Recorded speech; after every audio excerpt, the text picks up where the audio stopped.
Hi, Narmeen. If you've been following developments regarding the NYPD over the last few years, you might be familiar with the term Cop Watch. It is both an organization and a philosophy that encourages people to record with their cell phones encounters with the police. Well, an NYPD officer had to turn in his badge for trying to stop one of those Cop Watch encounters. The cell phone did not do the job, but the electronic eyes behind me kept rolling.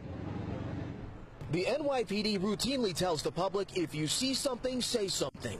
But in this case, Officer Jonathan Munoz saw something and, according to surveillance video and prosecutors, said something else that was anything but the truth.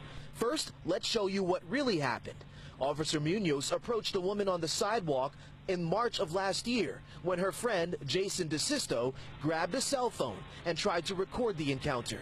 Officer Munoz on the left and two of his partners can be seen grabbing Disisto's arm and going for his phone. The officers eventually detained and cuffed the 21-year-old, put him in the back of a patrol car, and tossed the cell phone onto the street before pulling off. Now, let's move on to what Officer Munoz actually wrote in his report. It's clear he must not have known La Casa del Mofongo restaurant, where the stop and frisk encounter happened, has not one, but 3 surveillance cameras.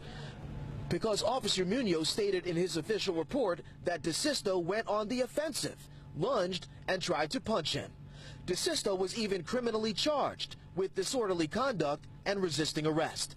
Without the video in this case, that police statement would have been the only thing that the district attorney would have been able to rely on. Daniel Sanchez of the Justice Committee says Officer Munoz's false account is not uncommon. We hear from the community all the time, and we see these false arrests happening. And 9 times out of 10, it's the officer's word against the community member. For us, cop watching is what helps keep community members safe.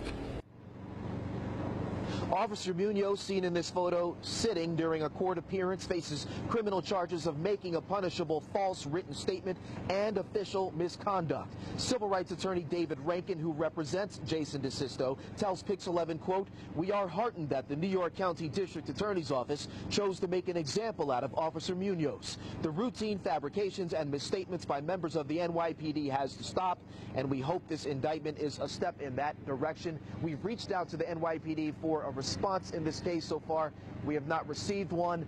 Officer Munoz is suspended without pay. An internal affairs investigation continues, presumably involving the actions of those other officers seen in the video.